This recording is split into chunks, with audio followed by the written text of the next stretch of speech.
A bikie's fighting for life. Peter Godfrey, or Fuzzy as he's known to his bikie mates, is clinging to life after he was stabbed in the southern Perth suburb of Henderson. The bloke who is alleged to have wielded the knife on Saturday night could be clinging to life himself soon if the Coffin Cheaters have any say in it. He pulls a knife, you pull a gun.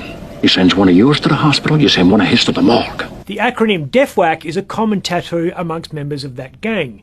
You'll also see it sewn on jackets. It stands for Don't Ever F with a Cheater. 50-year-old Yanchep man James Robert Whitehead has been charged over the attack. He'd be nervous. He should be, whether he's convicted or not, if Godfrey's still a member of the club, and that's unclear at the moment, or if he left the Cheaters on good standing. If that's the case, then Mr Whitehead might have bigger problems than the custodial sentence he faces for aggravated home burglary and aggravated grievous bodily harm plus whatever the police throw at him. You don't get to stab a coffin cheater without some form of comeuppance, and it's usually violent. There's going to be consequences and repercussions. I don't know what the relationship between Fuzzy and the Cheaters is at the moment, but he was very well regarded about 15 years ago. He's been talked up as a past president of the Cheaters. Don't know if that's the case, because last I checked that club was run by a council. Peter was in charge of the Fremantle chapter for a while, and the Cheaters were using him as their official spokesperson. You don't put someone up to speak on your behalf if you're a bit unsure of how staunch they are. So much for the bikie code of silence. It's a code that's applied selectively. Sometimes you just can't shut them up. Back then, Godfrey was front and centre of a campaign against the previous Liberal WA government's crackdown on bikies. He was the Cheaters' voice on the United Motorcycle Council of WA.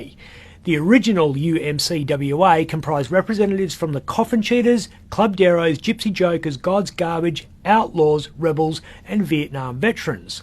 The Finks, which were recruiting aggressively in WA around the time in 2009, weren't founding members of the WA Council, but Fuzzy Godfrey said he expected them to join. Why the hold-up? A senior New South Wales Fink called Ferret said, and I quote, "We just have to work a couple of little things out." Little things like what? Like this guy. You always talk about... Troy McCanty's decision to establish a WA chapter of the Finks after he was expelled from the Cheaters caused something of a frightful hoo-ha in the underworld. And those great champions of modern diplomacy, Ferret and Fuzzy, had some talking to do. We can work it out together. Fuzzy and the rest of the UMCWA councillors set aside their traditional rivalries because, much like the rebels in Star Wars, they needed to join forces to fight the Emperor. Colin Barnett had put his Attorney General, Christian Porter, on point in the never-ending war on outlaws. Ferret thought Christian was being a bit willing in his pursuit.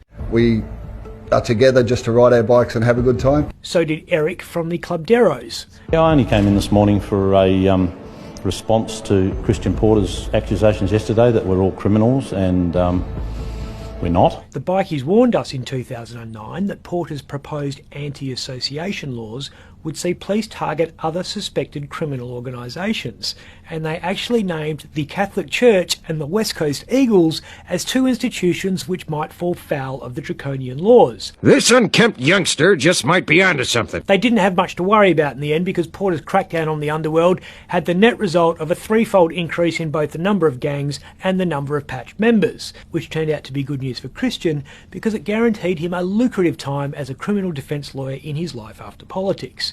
The abject failure of the laws was also good for John Quigley because he got to savage the anti-association provisions as draconian when he was Shadow Attorney General.